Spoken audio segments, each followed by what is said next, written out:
With bounties on their heads and targets on their backs, we had 22 Navy, 5 Army Aviation, and 3 Air Force Special Ops. They were shot down by the Taliban, who were positioned in a tower of a building in the perfect place at the exact time to launch an attack on a CH-47 when it was most vulnerable.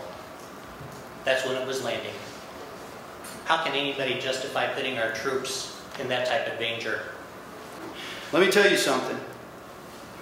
If my son had gone in on an MH-47 that night with guns blazing and they'd been shot out of the sky, it'd be a whole lot easier to live with. If the air weapons teams overhead were offering suppressive fire because a 3.5-hour operation was already underway in the valley, it'd be a whole lot easier to live with. But you know why we were not? Because according to a high-ranking 3-star Admiral Harward made the statement to the grieving families at the debriefing that day, we want to win the hearts and minds of the enemy. Aaron Vaughn did not become a Navy SEAL, Team 6 Gold Squad to win the hearts and the minds of the Islamic jihadists. He became a Navy SEAL to fight for this republic and defeat the enemy. And I'll tell you right now, any American flag officer who does not want to defeat the enemy needs to find another job. Our sons' bodies were then subjected to the final act of betrayal by their government as military leaders stood by and not only allowed an imam to pray their souls into eternal fire, proclaiming the Muslims the winners, but went on foolishly to praise the beautiful relationship between our two nations, fighting together as one. August 6th, I got the call about my son's death. It's like a knife in my heart that turns every day. I cry every day. I get sad every day. My other children,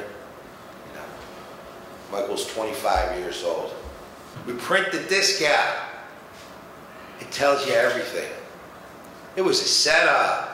And it says something to the effect that over 100 Taliban plan to travel from Providence through the Tangine Valley to possibly shoot down the coalition force.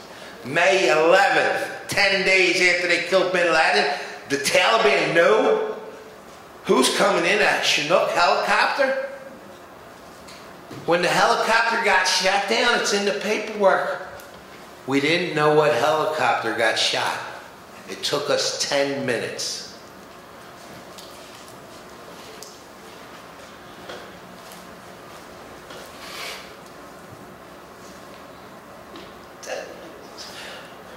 My son, right? My son Michael was fighting for his life. Nobody came and helped. They told me my son had to be cremated. Everybody has to be cremated. My son didn't need to be cremated. I got pictures of my son. He was fighting. He had a gun in his hand. Come on. Fighting for this country, for us. And you're going to lie to me and slap me in the face? Something is wrong. We need a congressional inquiry. Somebody has to be accountable for the biggest loss in this war.